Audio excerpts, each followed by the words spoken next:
Hello you guys, welcome back to my channel. Drop it.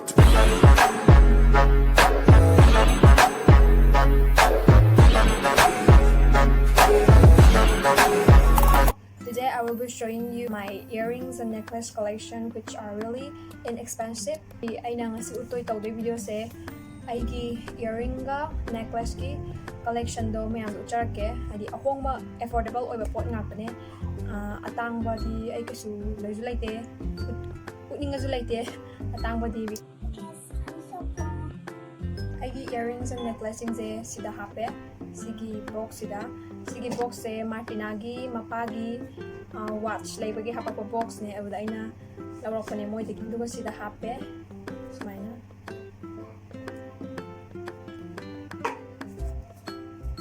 sigsine organize oina kasu thamba na te exidum pulap hape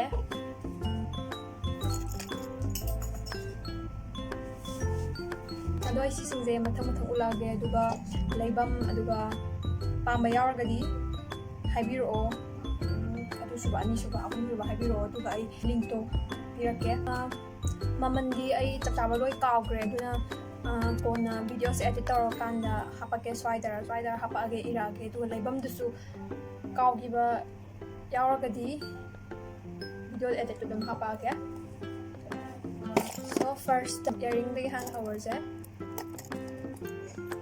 first lokat pa siya na matangay rin CGD ay nalayzaba na te ay gi do mana suti thorak po do aduda mana laybirak pa ne ahong man si do na mamang lerm second na sige seasonal floral gi earrings ay na round factory dagi lay gi do mane club factory dagi or mane Club Factory dagi na sina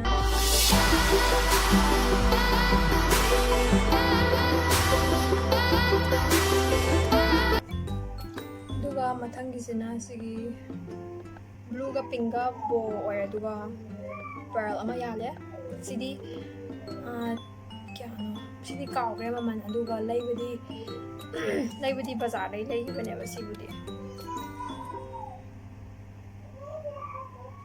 maman do sidi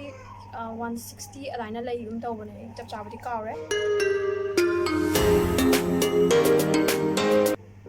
mathangi sina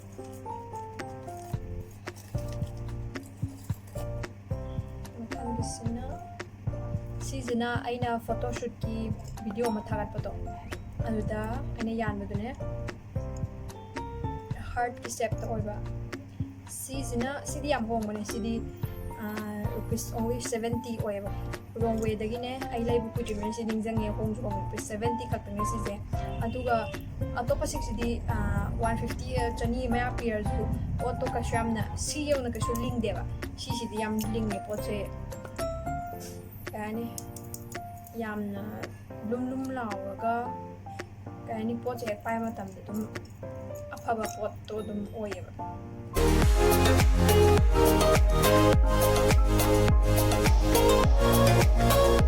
duga next ki earrings na sine CD ai ichi ama na present to bira ko na ngonda aduna sigdi maman ju ang de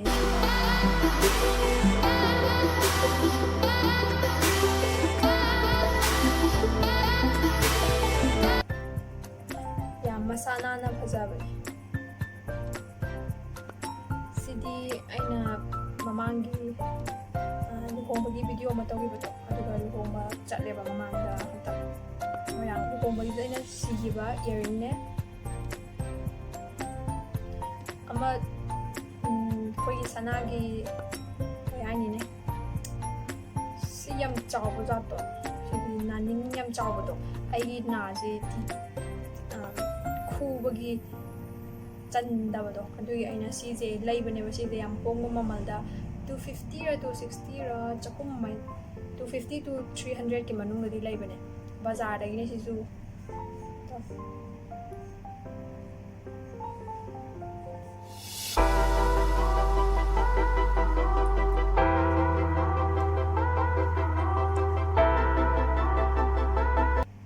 dress ikam janatre aduga hantaki next ki earrings ju bazaar dai ne ju sidi kuire laigiba chahi ani mu paramani sidi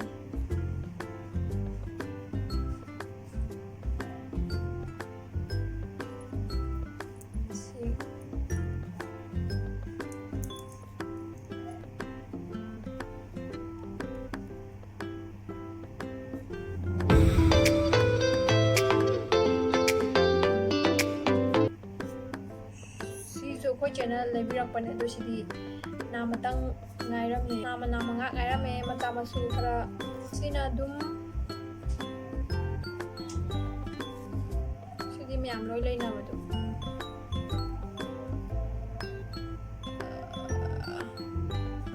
diamond macha do diamond dina tabadu dines earring gidi lore ado earring sing je aingonda karamana khwai pakke or natrasu aigi hogiki dress hairstyle sida karamana khwai pakke habadusu haibiramo comment section da ado earring gi loirabanina necklace ki mu yengse necklace ti ekasu yamna di leite ai sana sisu ai ka shamna di leite ko dar necklace na di hena leite ba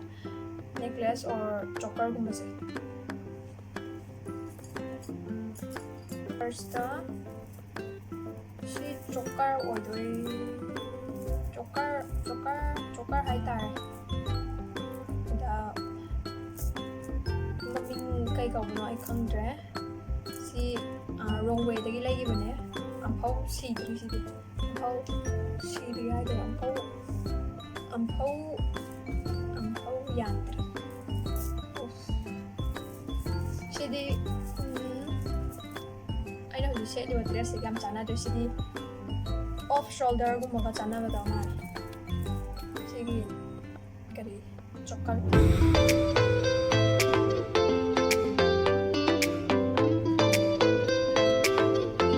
adum mayam anamba loi khangamani egi heart ki choker necklace sisu Romwe dagi ne sisu 70 ra 70 din nate kya num pi bnai ta sawa ka gre dus ola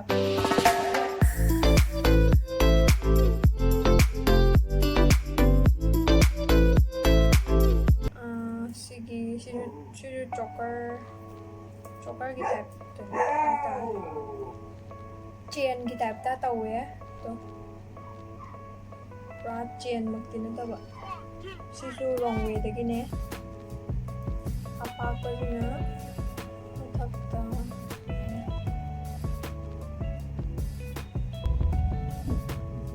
Sige necklace type se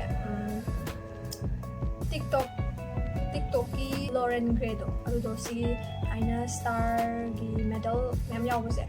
se yamna yan bane dugi aisu ambagi like bane sina city club factory de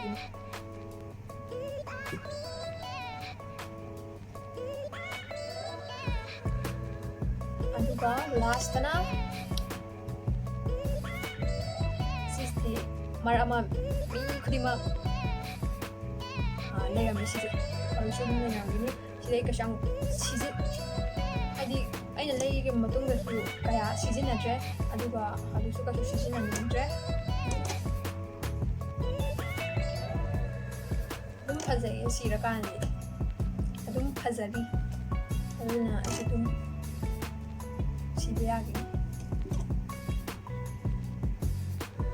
That's it for today, guys. Thank you so much for tuning into my video,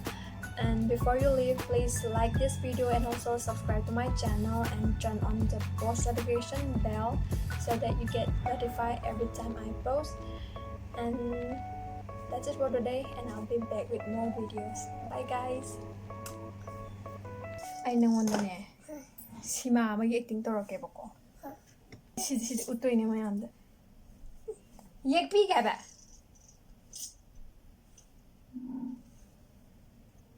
bebe endo be nanga taw da so indum toroke endo be nga ka ai si ai na thenga ko jaga mi usala มิดูฉันเหรอ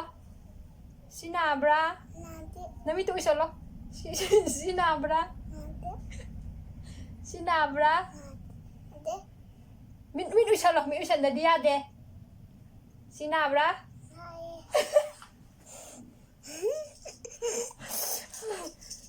สินาบราสินาบรา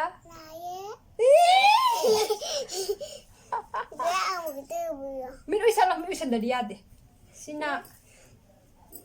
เซไต่โถออก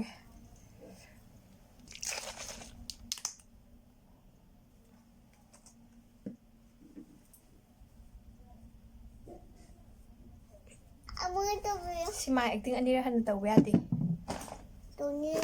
mi na nang ne ra ka ni si ma ge ใส่ไปเลย